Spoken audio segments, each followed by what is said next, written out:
Le pays est en guerre. Le président de la République garde des relations diplomatiques avec les pays agresseurs. Ça s'appelle masochisme diplomatique. Et demande au Congo de condamner le Rwanda, aux autres pays de condamner le pays avec qui il a... condamner le Rwanda. Le Congo, tenez-vous bien, n'a rompu les relations diplomatiques récemment. Il y a quelques jours. D'accord. Et sur ce, nous allons jusqu'aujourd'hui, l'espace aérien congolais est toujours ouvert aux avions rwandais et les douaniers congolais et rwandais travaillaient dans un même bâtiment. Comment on appelle cela? Si ce n'est de la haute trahison et de la corruption.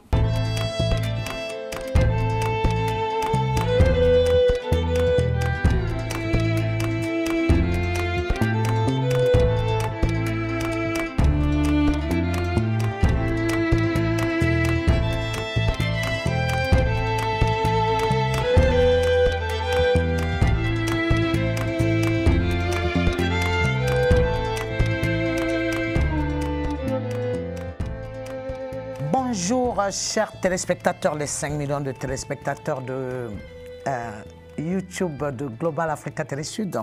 J'espère qu'ils nous ont donné 5 millions de vues et 70 000 à peu près d'abonnés sur YouTube. Objectif 1 million, puis tout de suite après 10 millions. Merci d'être avec nous sur cette émission de Tumulte sur Global Africa Télé Sud. Aujourd'hui, nous parlons de la RDC, la République démocratique du Congo, qui est à feu et à sang. Nous sommes à la énième pic de la crise dans cette partie de l'Afrique qui génère des sommets et qui jusqu'à présent ne porte pas de solution durable.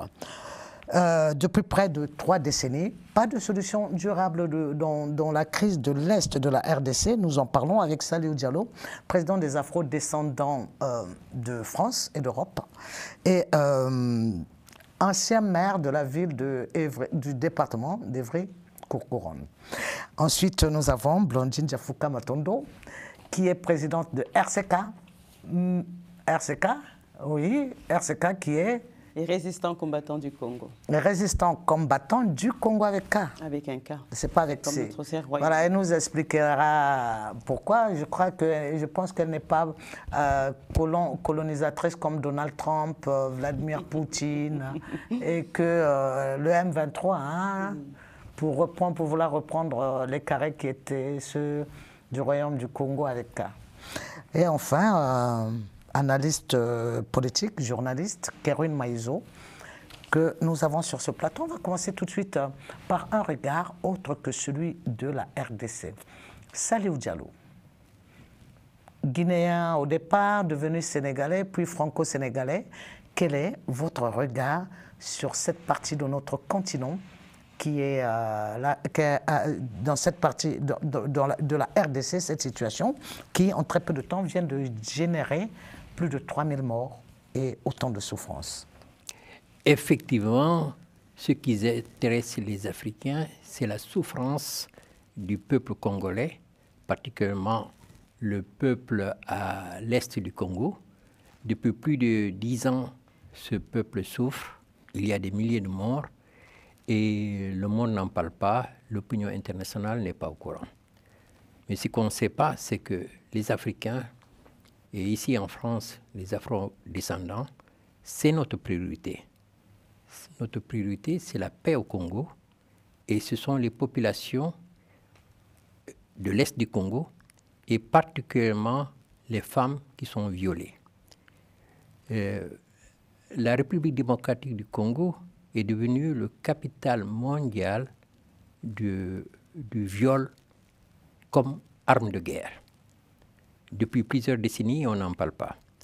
Donc, on se sent choqué que pour une fois, un conflit international de grande dimension, de grande intensité, le monde n'en parle pas. Oui, on va aller un peu très vite. Continuez dans votre lancée, mais on y va par rapport au temps qui nous est imparti. D'accord, c'est juste ça ce qui est important. Et rappeler quelle est la position de l'Union africaine et de l'Organisation internationale de la francophonie, qui sont apparemment absents de ce qui se passe aujourd'hui dans les négociations politiques en vue de trouver une solution à la guerre qui se déroule à l'est du Congo.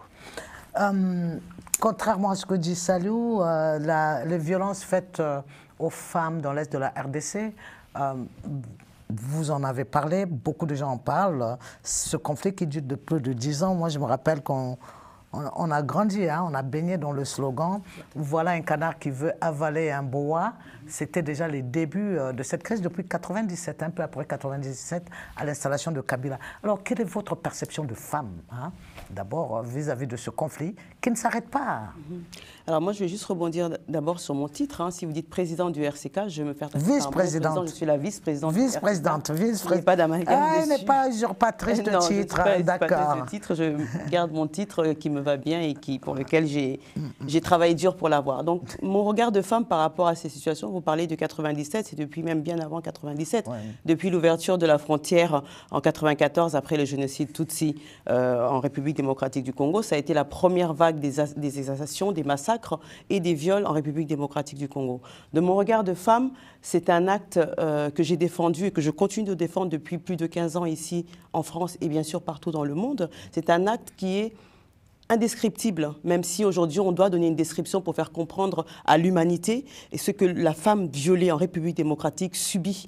Elle ne subit pas seulement un viol physique, mais elle subit aussi un viol mental, un viol psychologique et surtout avec une reconstruction. Qui pousse souvent à son bannissement, hein, parce que souvent elle est violée devant son mari, ses enfants et qui le rejettent en disant que si elle reste, les autres pourront revenir des autres, pour agresser le reste de la famille. Il y a ça aussi, mais de plus en plus, il y a beaucoup de solidarité aussi grâce justement aux actions qui ont été faites sur place sur plusieurs villes. Il y a beaucoup de solidarité autour des familles qui protègent maintenant leurs femmes, leurs enfants. Quand ils vont dans les champs, il y a cette solidarité et cette sécurité qui se fait entre les familles. Donc la discrimination, elle est beaucoup moins aujourd'hui, mais ce n'est pas pour autant que la femme congolaise ne continue pas à subir ces exactions. Et ne pas en parler aujourd'hui en France, alors que nous prenons la violence faite à la femme, que nous fêtons chaque année en novembre et les droits de la femme au mois de mars, et n'en parler qu'occasionnellement, c'est une honte.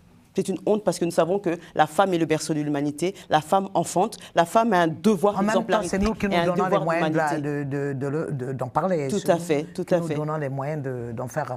Kerwin Maïzo. Alors, Blandine Diafoutois vient de pointer du doigt le fait que c'est depuis l'arrivée des Tutsis Hutus, je pense bien, après l'avènement du génocide rwandais, que le problème se pose. Est-ce que ce problème ethnique est réel du fait qu'on attribue aux autres d'être venus? Y a-t-il pas de Hutus, Tutsis en RDC qui sont devenus des rebelles et qui étaient intégrables dans le processus de la construction de la République? Je crois que le problème est très mal posé. La guerre au Congo, c'est une guerre économique d'abord et une guerre de conquête des territoires. Oui. Donc tout ce que l'on vous raconte, c'est des prétextes. Des prétextes inventés par M. Paul Kagame pour subjuguer le Congo. Vous savez, le Rwanda est devenu un des plus gros producteurs de coltan qu'il n'a pas. Le Rwanda il en a assez un peu, mais quand même. Non, il y a un peu de coltan au Rwanda. Il y a une frontière qui est là et la plus grosse masse, c'est bien sûr en RDC. Mais aujourd'hui, le Rwanda vend plus que la RDC le coltan qu'il n'a pas en totalité. En tout cas, moi je maintiens mes propos. C'est un pays qui n'a pas tous ses minéraux. C'est un des plus gros producteurs d'or qu'il n'a pas. Oui. Ses statistiques économiques sont bidouillées et bidons. C'est un pays qui, lorsque les Occidentaux utilisent un pays comme État mercenaire, ils vous donnent tout. Ils vous donnent les moyens, les armes, la formation, la propagande qui va avec et l'impunité qui l'accompagne.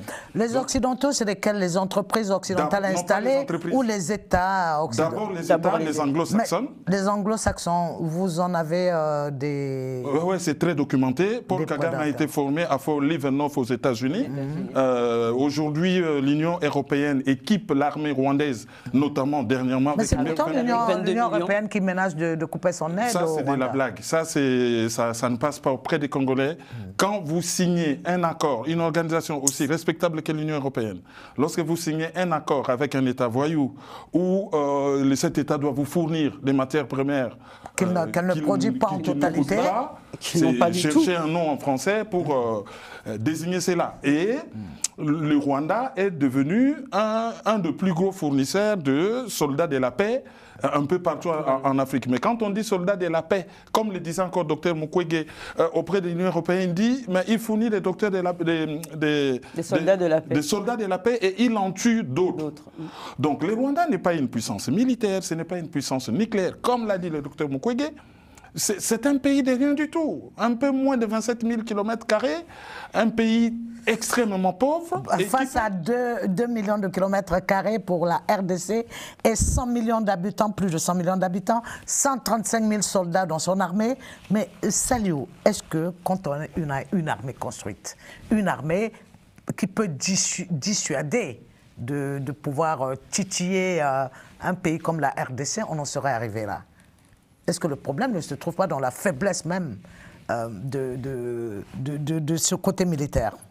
La faiblesse date depuis l'indépendance. C'est qu'on a toujours voulu balkaniser ce pays. Et donc, les politiques auraient pu prendre ça en conscience, y compris la population, pour se dire que si nous ne sommes pas forts, les autres profiteront pour balkaniser notre pays. Aujourd'hui, le rapport de force est défavorable à la RDC. Il faut inverser la situation. Même si on n'a pas les moyens militaires ou bien techniques, on a la population. C'est une population de plus de 100 millions d'habitants. Et cette force, s'il y a du patriotisme, une volonté de rester unis, on ne peut pas désagréger ce pays-là. Donc, moi, je suis dans la situation à me dire la responsabilité interne. Je suis désolé, hein, je ne vois pas le problème du moyen externe, je vois le problème interne. C'est une question de rapport de force avant d'être une question politique. Ce que j'admire, c'est Tshisekedi, c'est qu'il a voulu d'abord une résolution politique, une résolution internationale en discutant avec les voisins. Il s'est présenté à Luanda quand il a fallu faire une conférence internationale, une négociation. Aujourd'hui, ils se sont présentés à Dar es Salaam. Ils cherchent la négociation politique. Mais si on n'arrive pas à trouver une solution politique, effectivement, ce sera une solution de guerre, une solution de force. Mais en tant qu'Africain et africaniste, j'espère qu'il y aura une solution politique et diplomatique avant qu'on arrive à une solution militaire. Blandine, nous avons vu que... c'est-à-dire, Kerwin nous a parlé tout à l'heure du fait que c'est une question aussi de conquête territoriale. Mais pendant des décennies, on a vu justement qu'il y a cette volonté de colonie de peuplement, c'est-à-dire une population locale qui est chassée, violée, piétinée, même si c'est par d'autres autochtones, accompagnés des étrangers, mais il y a aussi des autochtones dedans pour cette partie de la RDC. Est-ce que vous pensez que la RDC sera un jour morcelée, comme l'évoque aussi? Je ne pense même pas et j'en rêve même pas. Parce qu'il est impossible pour nous, en tant que Congolais, d'accepter déjà cette ignominie de dire qu'un jour, le Congo va être dépecelé, va être émietté. C'est notre pays. Donc, en tant que Congolais, je ne peux pas l'accepter. Dites à un Français aujourd'hui d'abandonner les Soudanais étaient bien ensemble, d'abandonner la Corse ou encore d'abandonner c'est pour dire que ce n'est pas une première. C'est pas une première en Afrique. On est d'accord. S'il y a eu le Soudan, l'Éthiopie, la Somalie... Sauf que le Congo s'est constitué différemment. C'est une fusion des tribus, contrairement aux autres pays. Il faut voir déjà l'histoire de ces pays. Ensuite, Mobutu a réussi à mettre en place une espèce de vouloir vivre collectif. La nation. Vous avez remarqué que lorsque vous tirez une balle à Goma, la plupart de ceux que vous voyez dans la rue, ils sont du Congo central, de Kinshasa, du Kasaï. C'est-à-dire à 2000 km de Goma. C'est différent. Oui, je continue avec Blandine. Est-ce qu'à 2000 km de Goma, l'élan patriotisme est... Quand on sait que de Kinshasa à Goma, il y a un fleuve par lequel on peut passer qui est difficilement praticable et qu'il n'y a pas de route. Mais vous savez que les Congolais de Kinshasa, pour beaucoup d'entre eux, viennent de l'Est de la République démocratique du Congo également. Inosbi a dit, par exemple, celui qui est de Goma, il a dit qu'à son âge, la trentaine, il n'a connu autre chose à Goma que les crépitements de balles. Que les crépitements de balles, je suis d'accord avec vous. Mais là, à dire qu'il n'y a pas de solidarité entre les régions de la République démocratique du Congo, c'est je n'ai pas parlé de solidarité, d'accessibilité. D'accessibilité. L'accessibilité est là, même si les fleuves sont difficiles, il y a de toute façon une forte population. Regardez, aujourd'hui, Kinshasa comporte plus de 12 millions d'habitants.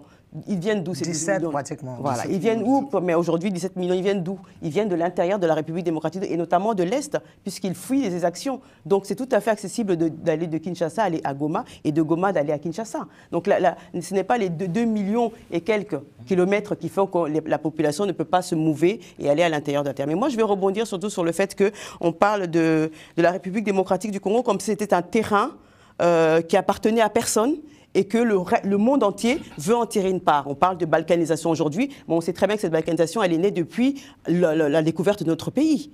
Depuis l'arrivée des Portugais sur notre... parlait déjà en 61, déjà de balkanisation. Et en 1947, les Américains avaient classifié le coltan congolais comme étant un produit sensible pour la sécurité intérieure des États-Unis. En 1947, s'il vous plaît.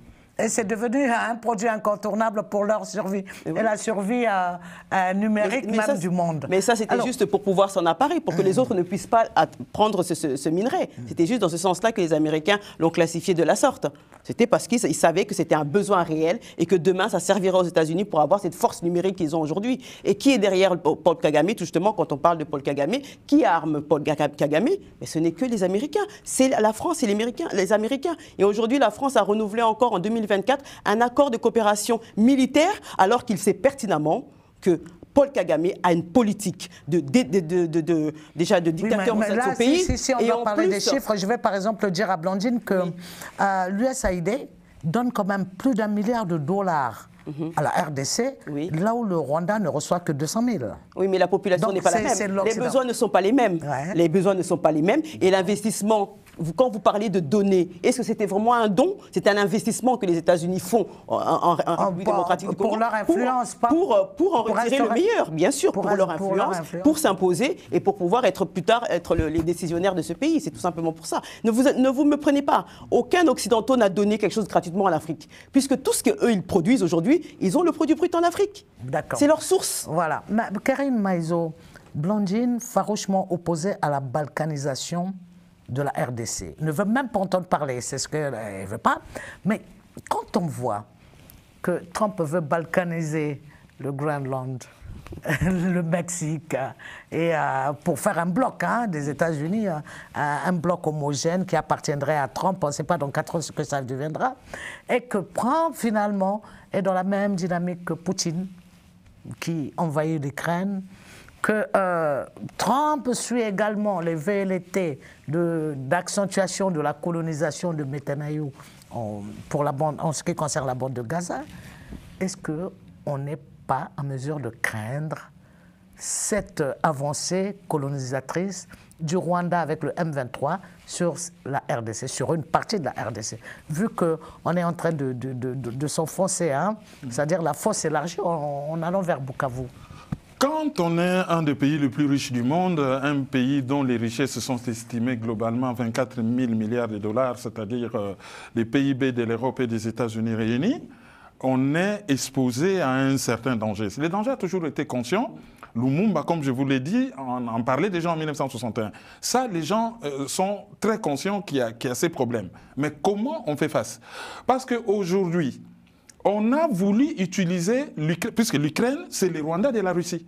On a voulu utiliser l'Ukraine comme on utilise le Rwanda contre la RDC, sauf que de l'autre côté, il y avait une superpuissance. Dans le cas du Congo, ce n'est pas le cas. Donc, ce qui va se passer, c'est que, avec la configuration actuelle du monde, on a la Chine d'un côté, qui aspire à devenir la plus grande puissance économique du monde. On a la Russie qui vient de renaître de ses cendres.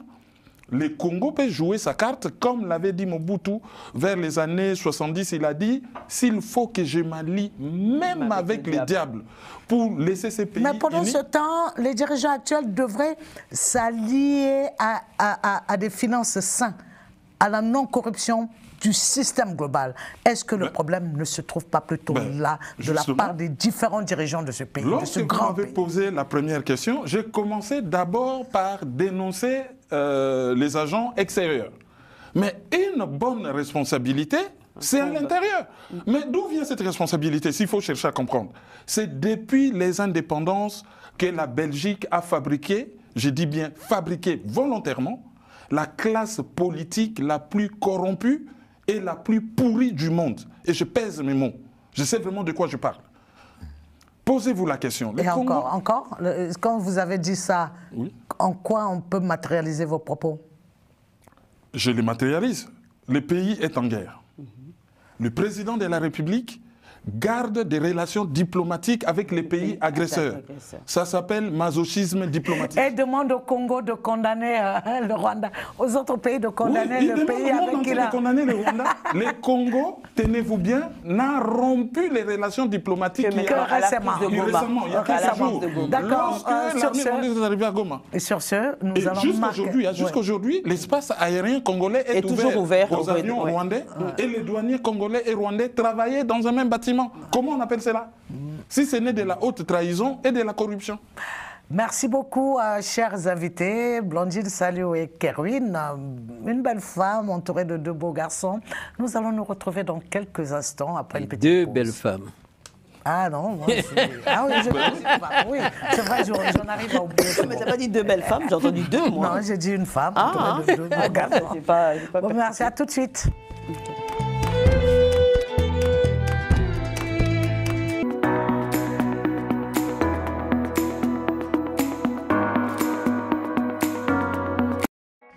Bienvenue dans l'univers de Noah Cosmetics.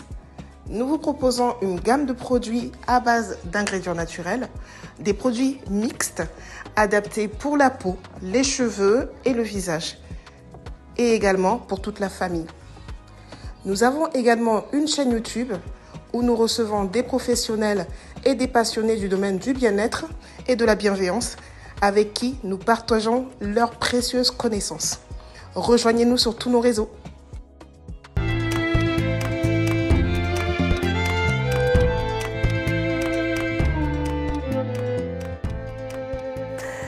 Chers téléspectateurs, nous revoici, nous vous retrouvons même plateau, même chaîne, avec mêmes invités, Blandine Diafoutoua, Saliou Diallo, Kerwin Maïzo, pour parler de notre cher pays continent, hein, quasiment la RDC, qui aurait pu tellement donner au monde, à l'Afrique et au monde, en termes de nourriture, d'eau, d'électricité, de tout quoi, mais qui se retrouve avec moins de monde espéré à son chevet pour pouvoir pallier la crise qui est ancrée en lui maintenant en elle maintenant depuis 3 décennies. Alors, quels sont les facteurs aggravants, à part le fait que Tshisekedi, qui est le président de ce pays depuis bientôt 6 ans, est devenu quasiment un steward, visible dans d'autres points du monde et plus invisible que chez lui-même au Congo pendant cette période? Saliou. Alors, on peut définir ce qui se passe à l'est du Congo comme la première guerre d'influence mondiale qui se déroule en Afrique. Nous sommes tous concernés et le monde entier est concerné. Pas seulement par la richesse du Congo, mais par la richesse africaine. Donc l'Afrique est à la croisée du chemin. Ce qui fait qu'on ne peut pas seulement traiter le problème d'un point de vue africain, il faut pouvoir le traiter d'un point de vue international. Et donc je comprends la position du chef de l'État qui essaye de consulter un peu partout dans le monde parce que les intérêts existent et les intérêts sont à un niveau géopolitique. Ça, c'est la question que je me pose. Mais par contre, ce que je n'arrive pas à comprendre, c'est quelle est la position de 2 institutions qui représentent des millions d'habitants. C'est l'Organisation international de la francophonie. Oui, parce que la RDC est le plus grand pays francophone au monde. Le plus grand pays francophone. Et puis l'Union africaine se sert des décisions de la CEAC et de la CEMAC.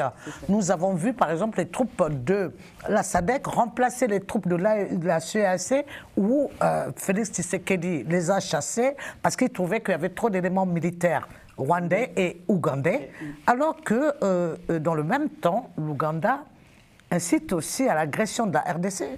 Blandine nous dira que... Ils n'incitent pas, ils sont à la base de l'agression en RDC. Mais Tshisekedi est en bonne relation avec eux. Il a été récemment avec l'Ouganda. Tout à fait.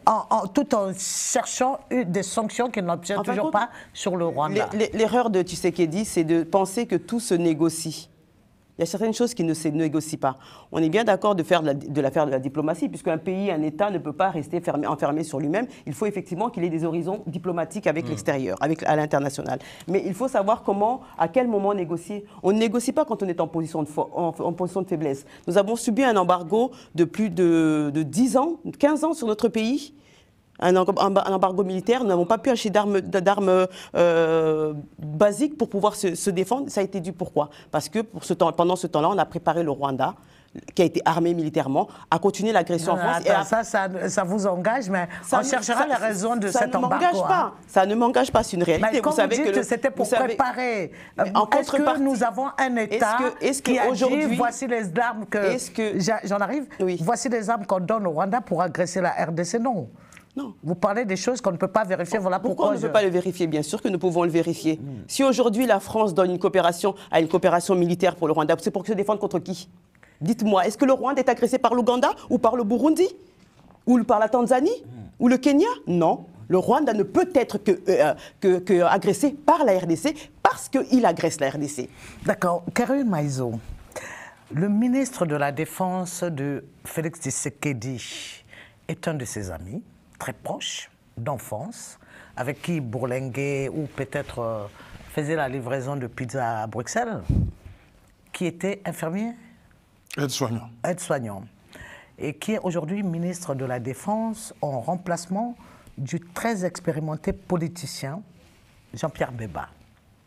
Est-ce qu'il y a l'homme qu'il faut à la place qu'il faut pour mener à bien, en arriver en tout cas à des solutions idoines quant à la paix durable Mais le problème n'est pas que le ministre. C'est lui qui dirige la région en guerre. Le général Pacifique Massunzu, un Rwandais. Et nous sommes en guerre contre les Rwandais. Cherchez-moi un mot en français si ce n'est de la complicité. Oui, mais quand vous dites un Rwandais, est-ce que tout le M23 n'est finalement composé d'aucun autochtone ou allogène du Goma? J'ai parlé de... Pourquoi les RDCA sont d'accord pour dire que les gens du M23 ne sont pas des Congolais? Nous ne globalisons pas. D'abord, le fait. L'ONU dit qu'il y a entre 3 et 4 000 militaires rwandais au Congo. Violation de la résolution 3314 du 14 décembre 1974, 33e Assemblée générale des Nations Unies sur l'agression. Ça, c'est un fait. Maintenant, le M23 apparaît comme des supplétifs de l'armée rwandaise. Là-dedans, on peut les considérer comme une espèce de légion étrangère. C'est-à-dire... Mais quand même Corneille Nangaa, qui est du Bas-Congo, qui est devenu... Province orientale. Province orientale, pardon. Oui. Et qui... j'ai confondu avec le Bas-Congo, qui vient... qui est aujourd'hui le président, l'homme fort de l'Alliance avec l'AFDEL. Et le M23 n'a pas débuté aujourd'hui. Un Congolais devant et derrière l'ossature était rwandaise. C'est-à-dire, moi je ne dis pas que les M23 c'est 100% des Rwandais. Je dis une légion étrangère. Les étrangers par rapport au Rwanda, c'est les Congolais du M23. Mais là-dedans... Est-ce que vous êtes d'accord aussi avec beaucoup de nos compatriotes qui disent qu'il n'y a pas de Kinyarwanda parler originellement en RDC? Il n'y en a pas. S'il n'y en a pas... Il n'y en a pas. Virunga, Irunga, Virukongo... on va vous expliquer. Kivu... Oui, en 1920, sont des noms bien en 1920, à la Belgique. Contrairement à la propagande de Kagame, en 1920, toute la partie de Kisenyi, l'ouest du Rwanda, appartenait au Congo. Les accords existent, documentés, il y a des thèses de doctorat, c'est documenté. Les Allemands ont signé un accord. Quand Cecil Rhodes, l'explorateur britannique, a voulu faire un chemin de fer du Cap au Caire. Alors, pour que tous les pays, toutes les colonies allemandes, portugaises, françaises puissent avoir accès à ces chemins de fer. On a signé des accords pour que les Rwandais puissent arriver jusqu'au lac Kivu. Si aujourd'hui un pays... Mais le lac Kivu, déjà, Kivu est un mot qui non, mais je vous explique. J'arrive d'abord par les faits. Le Rwanda était à 20 km du lac Kivu. Virunga. Non, mais je vous explique d'abord les faits. Une bonne partie du Rwanda... C'est des langues qui se ressemblent. Ils se ressemblent parce qu'on parle swahili. Il y a beaucoup de langues qui se sont liées. Par exemple, quelqu'un de l'Angola, lorsqu'il parle Kikongo, on sent déjà qu'il est de l'Angola, il est du Congo-Brazza, il est de Kinshasa. Quand vous parlez lingala, c'est différent du mien. C'est différent du vôtre par l'accent.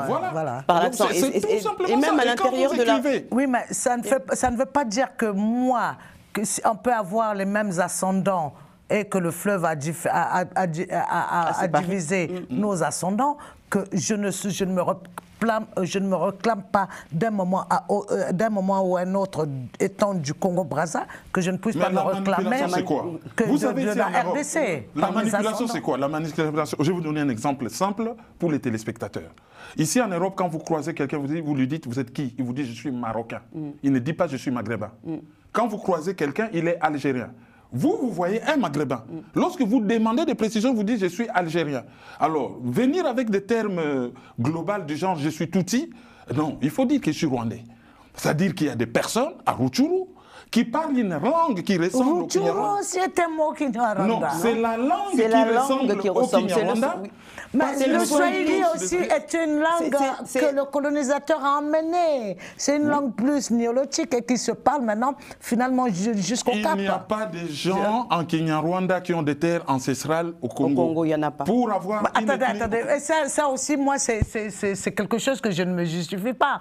Ça veut dire que vous, les Congolais de Brazza, serez prêts à me chasser parce que je suis une Kanté, alors que maintenant, ma famille existe depuis 5 à 6 générations. On va dire que je n'ai pas de terre, les terres s'acquièrent. Les terres ne sont pas un don naturel. C'est pas le même exemple. Oui, mais on s'est accordé autour de l'Union africaine que les territoires définis après l'indépendance, que nous avons eu des colons, nous devons les respecter. Sinon, comme tu le sais très bien, en Afrique de l'Ouest, il y a des populations qui s'entremêlent, qui sont d'un côté du Sénégal, de l'autre côté de la Guinée, de l'autre côté de la Mauritanie. C'est pour ça que je parlais du rôle de l'Union africaine pour maintenir ces territoires, ces frontières qui sont intangibles et qui ont été héritées de la période coloniale.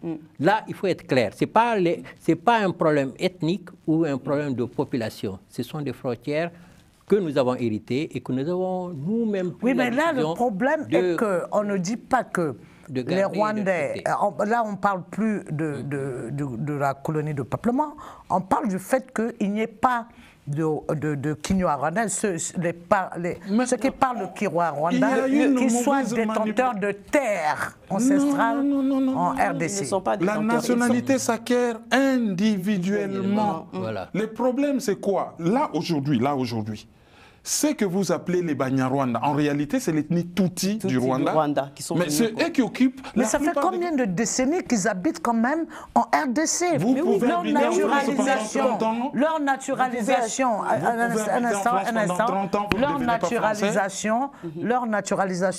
date de minimum plus de 50 ans par Mobutu en 72. Ça a été annulé. Ça a été annulé. Cet article 4 a été annulé.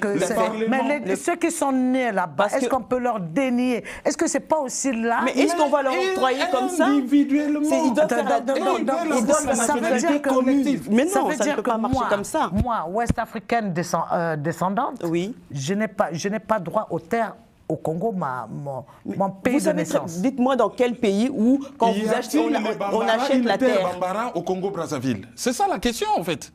Vous avez la nationalité, vous achetez des terres comme vous voulez. Oui, mais donc quel est le problème par rapport au Le problème, c'est que ce sont des personnes qui veulent prendre le territoire complètement, qui deviennent leur territoire. Le problème, il est là. C'est qu'on est face pour attacher cette partie au Rwanda. On est face à des prédateurs, tout simplement. Les postes aujourd'hui, c'est eux. Regardez au gouvernement. Comment vous pouvez être au gouvernement, après l'amnistie du premier M23. En 2013, il y a eu la première amnistie du M23. Vous parlez de Corneille Nangaa qui est congolais aujourd'hui, mais le M23, ce n'est pas d'aujourd'hui qu'il date. Donc, à la tête du M23, ils ont été intégrés dans la gestion du pays, dans tous les organes clés du pays. Il y a eu des Tutsis qui ont été intégrés. Et ça ne remonte pas de là, bien avant Mobutu. Même un vice-président. Maintenant, Saliou, depuis le départ, n'arrête pas de poser une question pertinente. Oui. La présence de notre institution continentale dans ce projet. La francophonie? Non, continentale d'abord.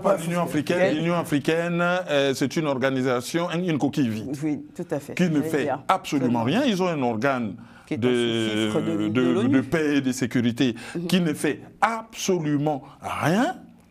Inutile. L'ONU pond quand même des rapports, même si elle est inefficace. Bon, il a quand même envoyé... C'est qu'elle se protège. Oui. Elle se protège quand même pour les lendemains. La plus grande mission de maintien de la paix au monde. À l'époque, il y avait 22 000 personnes avec un budget d'1 milliard de dollars, la MONUSCO.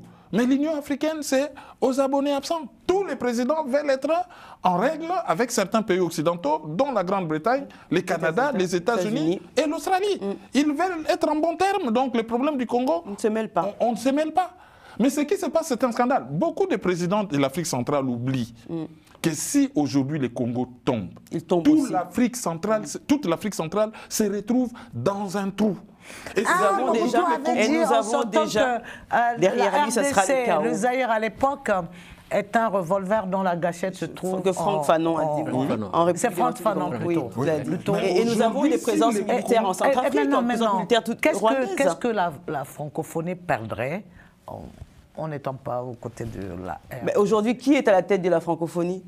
C'est Louise Mushikiwabo, une Rwandaise de nationalité américaine. Qui était ancienne ministre des Affaires étrangères au Rwanda, qui est aujourd'hui à la tête de la francophonie. Pendant que le Rwanda avait quitté la francophonie. Est-ce que vous comprenez comme moi que Kerwin et Blandine sont dans une machination et veulent me faire croire que tout a été tissé depuis le départ pour en arriver à la situation d'aujourd'hui? C'est un plan machiavélique tout à fait. Sur la francophonie, ce qui dirige, c'est la conférence des chefs d'État. Ça veut dire qu'on a beau avoir une Rwandaise à la tête, mais c'est la conférence des chefs d'État qui dirige, qui est l'organe qui impose des résolutions. Moi, de mon point de vue d'africaniste, d'Africain qui n'est pas au tout près de ces relations-là, pour moi, j'ai peur pour l'Afrique, parce que si je ne peux pas compter sur une organisation internationale pour apporter une solution aux problèmes africains, surtout qu'on a des frontières issues de l'indépendance et qu'on a ce cas-là où on ne trouve pas une solution diplomatique, c'est que ça peut exploser partout en Afrique. Si on permet qu'en Afrique, pour une question de richesse, de sous-sol, on entretienne des guerres et qu'on continue à le faire, il y a eu la guerre de Biafra, il y a eu ce qui se passe en Libye actuellement. Aujourd'hui, il y a un accord, par exemple, que je trouve formidable, c'est l'accord entre le Sénégal, la Mauritanie et tous les autres pays pour vendre leur gaz à travers un réseau qui remonte. Voilà, c'est ça l'avenir de l'Afrique. Il faut qu'on arrive en Afrique à discuter ensemble sur le prix des matières premières, à qui on va les vendre, et surtout comment sur les transformer. La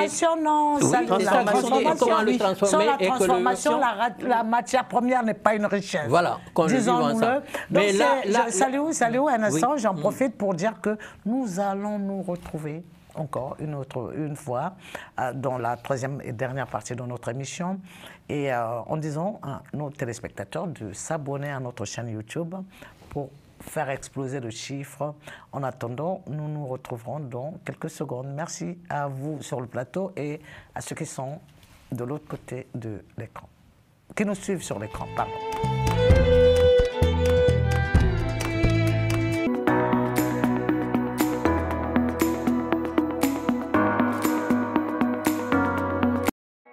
Bienvenue dans l'univers de Noah Cosmetics. Nous vous proposons une gamme de produits à base d'ingrédients naturels, des produits mixtes, adaptés pour la peau, les cheveux et le visage, et également pour toute la famille. Nous avons également une chaîne YouTube où nous recevons des professionnels et des passionnés du domaine du bien-être et de la bienveillance avec qui nous partageons leurs précieuses connaissances. Rejoignez-nous sur tous nos réseaux.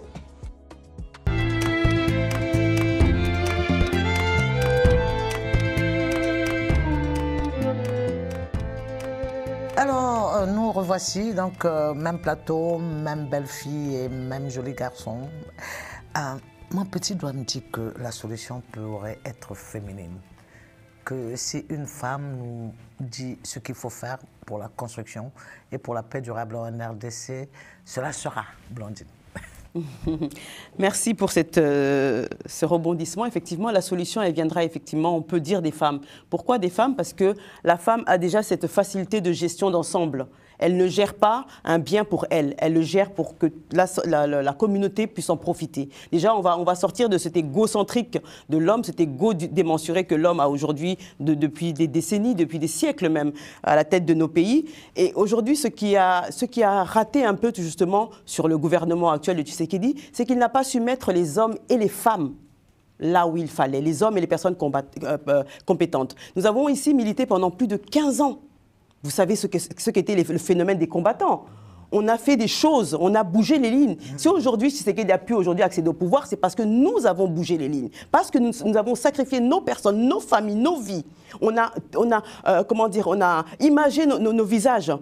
Pourquoi? Parce qu'on voulait que le message passe, que les Congolais se rassemblent et soient derrière un pays et non pas une personnalité. Qu'est-ce qui nous manque? C'est notre patriotisme. De montrer aux Congolais que ce qu'il y a en dessous de ses pieds, c'est sa vie, c'est toute sa vie à lui, mais aussi celle de ses enfants. Puisqu'aujourd'hui, si on n'a pas de patrimoine, qu'est-ce qu'on lègue à nos enfants? Donc c'est ça que les Congolais doivent comprendre, qu'au lieu d'envier l'extérieur, de voir le bien de la France, regardez que la France, cette France immense qu'on voit et qu'on entend, vit parce qu'elle pille le pétrole, l'uranium en République démocratique du Congo. Il y a ce pillage que vous cautionnez, vous acceptez qu'il y a quelconque pillage aussi, Caroline? On pille ces pays comme pas possible. C'est un pays qui a un budget de moins de 15 milliards de dollars. 16 milliards de dollars. Et si, au lieu de dire pillage, si nous voyons au moins le fonctionnement de chaque département ministériel, le manque de... C'est-à-dire, il y a le député provincial, il y a le gouverneur, mais quel est son impact réel sur les administrés et pourrait conduire à une gestion efficace de sa localité parce qu'il a les moyens qu'il faut et non pas qu'on se retrouve avec une armée qui, lorsqu'elle a une boîte de sardines, n'a pas de pain et le jour où elle a du pain, n'a pas de sardines. Mais quand on parle de pillage, il n'est un secret pour personne qu'il y a des aéroports sauvages partout au Congo, des avions décollent à longueur de journée, c'est documenté, ça part en Corée, en Chine, aux États-Unis. C'est un pays où les coltans, je ne sais pas moi, alors ça peut se ramasser. C'est une richesse, entre guillemets, anormale. Les avions viennent, il y a même quelqu'un qui m'a dit, il a même vu des super galaxies américaines décoller comme ça avec des soutes bourrées. Oui, mais dans ce cas, la faute est au pilleur ou à celui qui n'arrive pas à protéger ces populations. Depuis le début de l'émission, nous disons que ces populations et sa richesse. Les drames du Congolais, c'est qu'il ne se bat pas seulement contre les pays extérieurs. La population, je ne parle pas du peuple, la population congolaise en est réduite à se battre contre ses propres dirigeants. Oui, mais Saliou, vous avez noté un phénomène sur les réseaux sociaux, c'est qu'au lieu que les RDCiens se mobilisent contre l'agresseur, ils se canardent entre eux en cherchant à voir parmi les RDCiens qui est le plus traître, le plus corrompu, ce qui, selon vous, fait perdre de vue le combat avec l'objectif qui est de mettre un terme à cette invasion. Oui, ce que je pense, c'est quand il y a une guerre, quand un pays est attaqué, il faut une solidarité nationale, il faut une unité. Il faut du patriotisme. J'ai écouté le discours de Félix Tshisekedi qui demandait aux Congolais de s'engager dans l'armée. Moi, j'aurais préféré qu'ils disent qu'il est obligatoire que tous les Congolais de 18 à 35 ans soient incorporés obligatoirement dans l'armée. Il fallait un discours ferme. plutôt que de demander. On ne demande pas, c'est une situation de guerre. Les gens y vont, quoi. Et là, j'ai compris qu'il faut un message fort, un message clair, qu'actuellement, la priorité, c'est l'unité nationale. Et qu'on arrête chaque fois qu'on discute sur la position du Congo, on passe sur des règlements de compte, sur ces questions-là. Mais juste une précision, si vous permettez. Oui. Vous savez, ici en France, lorsque la France a été occupée, les traîtres étaient sévèrement punis. Ce que l'on présente, c'est peut-être une perception à l'étranger, comme étant une division entre les Congolais, ce n'est pas une division. C'est juste que les Congolais conscients sont en train de combattre les traîtres qui les empêchent d'en découdre avec ceux qui utilisent le Rwanda, en fait. Et juste pour rebondir sur ça, aujourd'hui, pourquoi est-ce que l'Assemblée nationale... Quand il y a eu la guerre en France, l'unité se trouvait chez les soldats sénégalais qui sont venus combattre. Donc, l'unité Congolais à l'époque ne se trouve pas toujours à l'intérieur. C'est un fait. Nous, nous avions l'unité. Donc, c'était juste une parenthèse, quoi. Mais en tout cas, je ne suis pas très spécialiste des conflits internes, des rapports de force internes, de la question politique interne. C'est pour ça que je ne vais pas rentrer. Mais par contre, comme je viens intervenir en tant qu'Africain, africaniste... Avec l'œil extérieur qui est pointé comme non congolais. Moi, je ne supporte pas la situation humanitaire et la situation des femmes congolaises à l'est du Congo. 124 000 viols. Voilà. Alors, moi, je me suis investi avec une chercheuse qui s'appelle Rebecca Boao sur la justice transitionnelle pour reconnaître d'abord ces femmes qui sont violées. Et là, actuellement, avec la guerre, avec les déplacements, il y en a beaucoup. Pour apporter réparation aux dommages qui ont été faits. Que ces femmes ont subi. Donc, actuellement, sur Paris, j'organise des conférences pour qu'on se dise c'est avant tout un problème humanitaire, un problème de droits humains, et que la guerre ne permet pas tout. La guerre est adossée à des droits humains, hein, et, comment dirais-je, à des droits humanitaires. On ne peut pas se permettre de tout. Et ce qui me fait mal, c'est qu'aujourd'hui, à l'est du Congo, il y a une guerre qui peut se permettre de tout. On peut se permettre de déplacer des populations, on peut se permettre de laisser ces populations vivre dans des forêts sans nourriture, sans hébergement. Il y a des populations qui, depuis 10 ans, habitent dans des camps qui étaient provisoires, qui sont toujours là, des tentes qui sont provisoires, et les femmes ne peuvent même pas aller dans la forêt pour aller chercher du bois parce qu'elles sont violées. Et donc, cette question humanitaire, cette question des droits de l'homme, cette question des droits d'existence de la femme, il faut que ce soit réglé, mais par l'ensemble des citoyens dans le monde, que ce n'est pas seulement parce qu'une conférence à Dar es Salaam a permis de calmer provisoirement la guerre. Il faut que cette question soit traitée sur le long terme. Je ne dis pas qu'on peut empêcher la guerre, mais la guerre a des règles. La guerre, c'est un droit de la guerre. Et on ne peut pas se permettre tout ce qu'on voit à l'est du Congo pendant une guerre. C'est l'horreur totale. On n'a jamais vu ça dans aucune guerre au monde. Et moi, c'est ça qui fait que je me sens révolté par rapport à ce qui se passe là. Alors, Blandine, on a vu que la réunion des pays de la communauté des États de l'Afrique de l'Est et du Centre n'ont pas pu donner des sanctions comme l'auraient voulu beaucoup de Congolais à l'issue de la réunion qu'il y a eu. Est-ce que vous pensez que ça va impacter la paix durable tant recherchée pour résoudre cette question? Alors, avant juste de répondre à vos questions, je vais rebondir un peu sur ce qu'a dit notre frère Saliou sur les droits humains. S'il n'était question que des droits humains, je pense qu'il n'y aurait plus de guerre en République démocratique du Congo. La question des droits humains est devenue même une excuse pour que les organisations humanitaires de tout pays, de tout État qui sont à la base de ce problème, de venir sur notre terrain et d'être un pont, tout justement, d'être un camouflage vis-à-vis de ces populations Tutsis qui viennent chez nous et qui viennent massacrer. Donc si c'était qu'une question de droits humains, je pense que ça aurait été résolu en créant un TPI. K pour le Congo, nous dirons K puisque notre pays s'appelle Congo avec un K, pour que tout justement les auteurs sont connus. Le rapport Mapping en a cité quelques-uns. Donc les auteurs sont connus, on peut aujourd'hui ériger un tribunal et mettre ses co-auteurs, ses auteurs ou ses co-auteurs devant un tribunal et de les juger, de les condamner. Et là, il y aura réparation.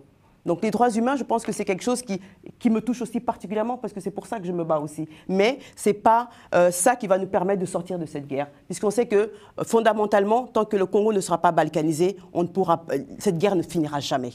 Et il faut arriver à un moment... Vous répétez, vous pas êtes selon mes conscient. yeux, pas selon mon désir, pas selon mon regard, mais selon le regard de l'agresseur, selon le regard des multinationales, qui, pour eux, leur objectif, c'est cela. Mais maintenant, nous, les Congolais, des petits interlocuteurs nous, les Congolais, on doit avoir notre objectif aussi. Et quand je vois ce qui a été demandé, justement, lors de cette conférence qui a eu lieu le 8 février, si je m'abuse, la première des choses qui aurait dû être demandée et imposée, c'est le retrait immédiat des troupes de rwandaises sur le sol congolais, puisqu'il y a eu violation du territoire. Mais on a demandé un cessez-le-feu, il y a eu accalmie. Qu'est-ce que fait un cessez-le-feu?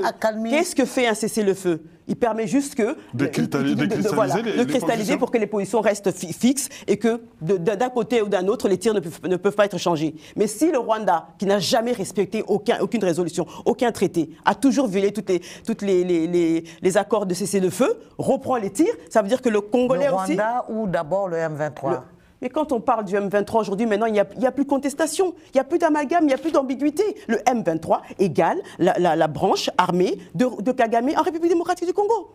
Qu'est-ce qu'on ne comprend pas là-dedans? Kabila était aussi le président du M23. Là, on parle de l'armée rwandaise et des supplétifs du M23. Tout à fait. Le M23 n'est qu'un supplétif. L'armée rwandaise est là. Et là, juste pour rebondir, c'est l'ONU qui l'a dit. Ce pourquoi nous battions et nous continuons toujours à nous battre concernant la constitution de notre pays. À l'intérieur de la République démocratique, de notre constitution de la République démocratique du Congo, il y a un article fondamental, l'article 217, qui dit que dans le cas de conflit dans les Grands Lacs, pour arriver à une voie de paix, il faut que le Congo concède à une partie de ce territoire. Et c'est ce qui est demandé ici. Mise en œuvre de mesures de confiance impliquant des parties étatiques et non étatiques s'engageant sans condition à un dialogue inclusif comme moyen de résoudre le conflit dans l'Est de la République démocratique du Congo. Qui sont les partis inclusifs? Qui sont les partis étatiques et non étatiques? Qui va les définir? Est-ce que c'est l'opinion internationale? C'est les Congolais? C'est les Rwandais? Donc là où il y a l'ambiguïté, parce que à l'époque de Laurent Désiré Kabila, en 1997, quand il a pris le pouvoir, il avait signé en tant qu'individu, et non pas en tant que président de la République à l'époque, des accords qui s'appellent les accords de l'Éméra, et dans lequel il concédait 400 km² de l'Est de la République démocratique du Congo, donc toute la partie sud, Kivu, Ituri et toute la ligne là, de Bukavu, voilà, Est. Il concédait ces 400 km². Mais quand il a pris le pouvoir, quand il s'est autoproclamé président de la République congolaise, il a renoncé à ces accords. On a été jusqu'à Lusaka pour pouvoir annuler ces accords, mais ça n'a jamais été le cas. Pourquoi? Parce que déjà, on avait déjà une infiltration, une forte infiltration congolaise auprès de nos assemblées. Pourquoi aujourd'hui la guerre, les deux chambres du Parlement ne se réunissent pas pour déclarer la guerre?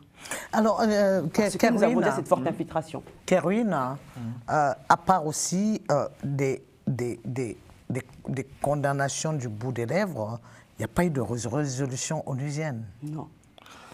Il n'y aura pas de résolution onusienne tant que notre diplomatie ne prêche pas par exemple. Oui. Parce que pour bien négocier, il faut être en position de force. On ne peut pas aller désigner toujours les autres. Ah voilà, on nous fait ci, on nous fait ça. Lorsque le monde entier, tous ces diplomates savent que l'armée rwandaise était à Saké, le président congolais est allé regarder un match de football. Ah, c'est pour ça que je disais que c'était un steward qui avait beaucoup plus... C'est un fanatique du Paris Saint-Germain. Il est allé regarder la super coupe entre Monaco et Paris Saint-Germain au Qatar. Le steward, pendant que le président français était chez lui en train de regarder à la télé. Les autres pays ne vont pas se mouiller tant que nous-mêmes, Congolais, nous ne prêchons pas, par exemple. Pas que pays, les institutions aussi, les organisations institutions. La deuxième des choses, 65% du budget congolais qui est maigre est consacré au train de vie de l'État. On a 500 députés et 100 sénateurs. Salaire entre 21 000 et 35 000 $. Le président a plus ou moins 1200 conseillers qui ont rang de premiers ministres, ministres, ainsi de suite, c'est-à-dire... Et qui pour certains n'habitent même pas au pays. Voilà. Donc est-ce que ça favorise, tout ça favorise la paix? Nous sommes dans que le militaire, lui, il a 80 $ impayés pendant plusieurs mois Et il sait qu'un député à Kinshasa, il a minimum 21 000 $, et qu'un conseiller spécial, genre conseiller principal à la présidence, a plus de 40 000 $ par mois de salaire. Alors, si on nous dit que les émoluments de l'ancien président, c'est 585 000 $, ça dit Joseph Kabila. 180. Non, c'est les 1/3 du salaire de l'actuel président. Regardez juste la loi de finances. Et c'est bien écrit, c'était 585 000 $.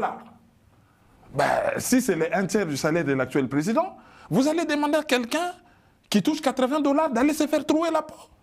Allez demander à un Sud-Africain de venir mourir au Congo. Pourtant, pendant que le président est allé fêter l'anniversaire. Est-ce que c'est pas pour les Sud-Africains finalement, est-ce qu'ils ne restent pas et puis laisser quelques soldats verser leur sang pour justement avoir de l'influence par la suite sur... Non, c'est un pays minier, qui a d'énormes intérêts au Congo, dans tous les domaines. Après, chacun tire la couverture à son... Donc, ils viennent beaucoup plus pour des intérêts économiques qu'autre chose.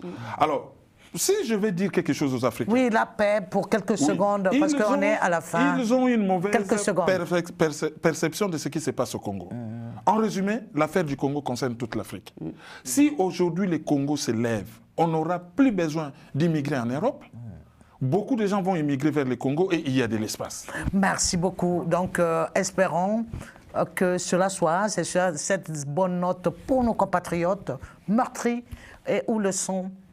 Et où le pays est à feu et à sang, que nous envoyons ce dernier mot de Keren Maïzo qui, je pense, est partagé par le reste des débatteurs sur ce plateau. En tout cas, paix pour nos compatriotes de Goma, de Saké. Il n'y aura pas de paix sans guerre. De Bukavu.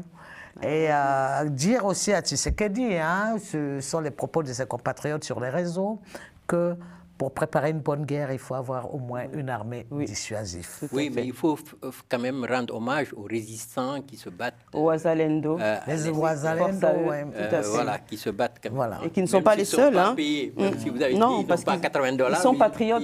Voilà, Ils connaissent la valeur de leur pays. Voilà. Merci, on ne peut pas aller au-delà de ça. Je pense qu'il y aura d'autres émissions pour ce pays meurtri, cette partie du monde, cette partie de l'Afrique meurtrie. Merci et à très bientôt sur Global Africa Télé Sud dans votre émission Tumulte.